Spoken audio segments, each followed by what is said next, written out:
Hey there, I'm Amy Sharp, and I created the Alexine Cleans story you're just about to experience.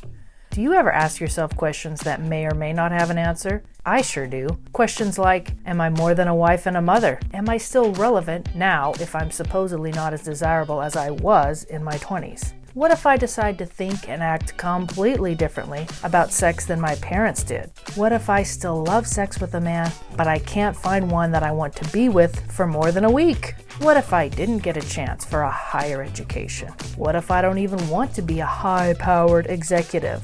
What if my child is hell-bent on taking crazy-ass risks? Am I still a good mom if he or she does? What if a woman is over 40, not married, and doesn't have kids? Yikes! What else does she have to fulfill herself? And why do I have to work so goddamn hard? So, are you ready to jump into Alexine's sticky and gritty life? It's got white people, brown people, fat thighs, online dating, sex, dogs, but not sex with dogs, ew, household cleaning products, and Alexine trying to keep it all together at her annual income level, her body mass index, and at the tender age of 51. And I like to think that her sense of humor straddles the US-Canadian border.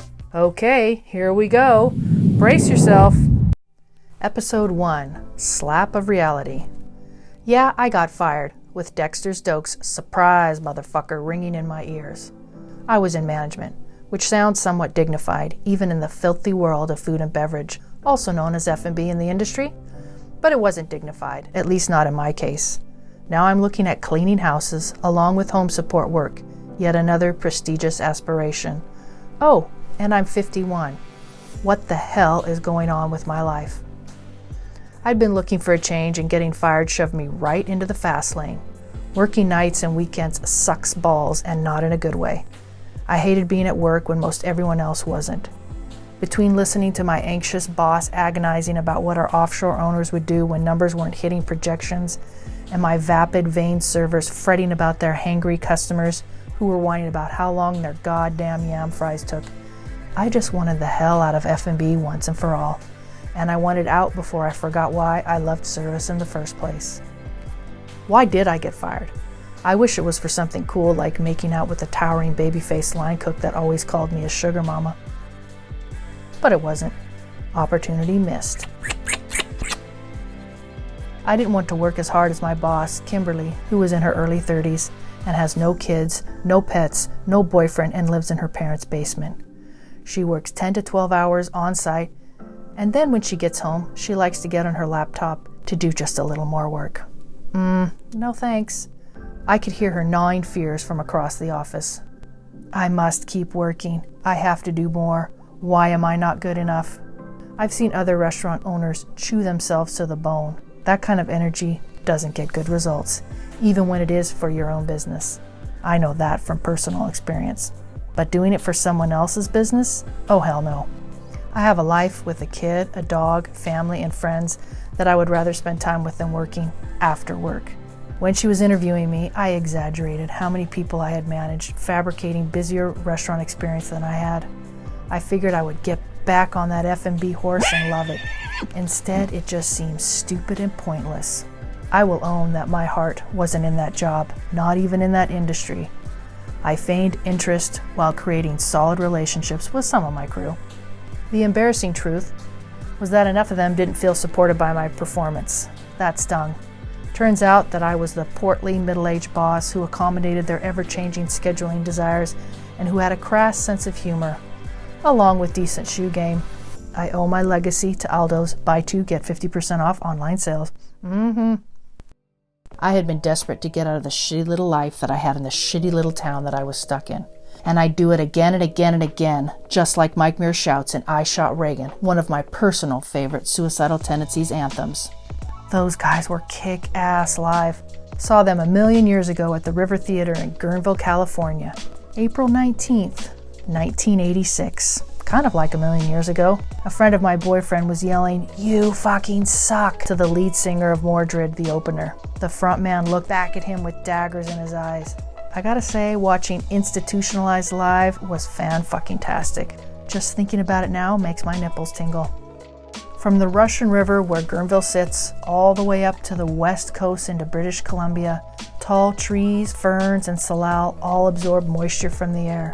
Step aside, butch. I'm going to take back the term moist. Now that I'm on this side of the border, I can make moist great again. BC has been good to this NorCal girl. I found out that you've just started to experience the wet West Coast when you've tasted salal berry wine fermented with the yeast on the fruit by a hillbilly who cooks hash in a clawfoot tub over a fire pit. Back in the current calamity, however, I scanned through Craigslist and avoided anything that was sales, service, or F&B, trying to forget those tired old go-tos. Sometimes I feel bad that I didn't follow through with university, but I see so many people who did that were left with tens of thousands of dollars in debt and don't want to work in the field they studied in anyway. Many end up back in F&B working for those fat tips. And then here I am going into my 50s cleaning houses. Ouch. Well, I'm taking this opportunity to flex my penny pinching muscles, even if we don't have pennies here in Canada anymore. Back home in Sonoma County, I pinched those pennies. My entire adult life, I've turned it into a game, a challenge to be accepted. And I've done it with time too. How to get more done in a day or a week, or while I'm eating dinner. I mean, who actually eats food to enjoy it? It's a necessity that takes time. So check your email, your Facebook, your IG, your online banking, whatever, but don't just eat your food to savor each bite. How lazy is that?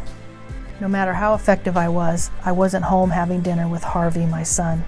I wasn't having a conversation with that sweet face that was changing before my very eyes. I wasted so much time that I could have spent talking and laughing with that boy, oh boy of mine. Instead, I poured more of my attention into my failing business. Harvey is the one who showed me that surprise mother trucker clip that was morphed into 1 million vines, memes, and videos long before Snapchat even existed. Kids love plopping that soundbite into their Black Ops wet dreams. Neither of us watched Dexter. I was working too much, and he was being raised on the wholesome Call of Duty shooter game. Another rude reflection of my parenting skills.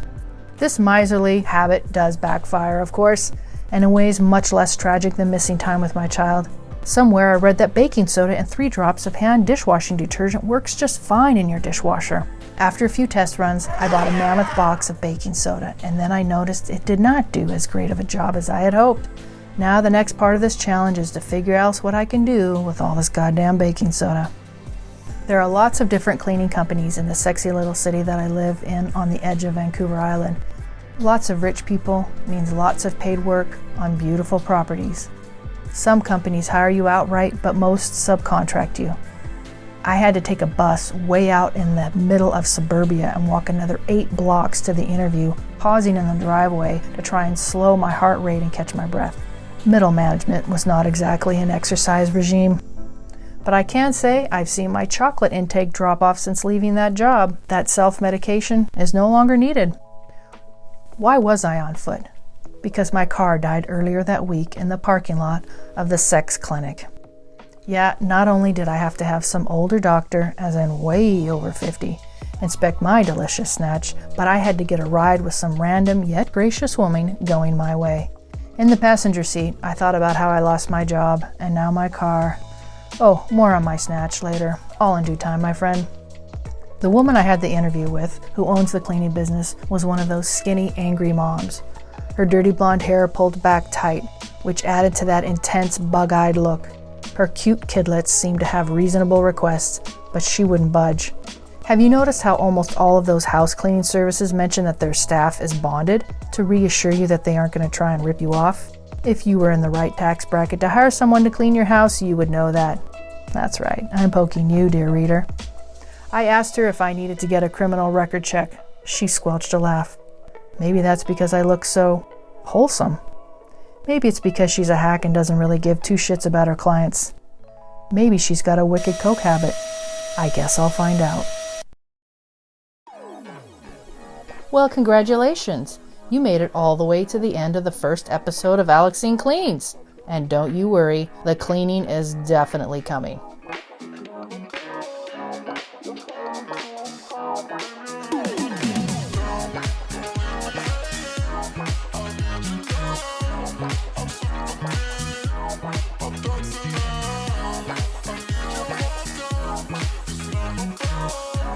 Yo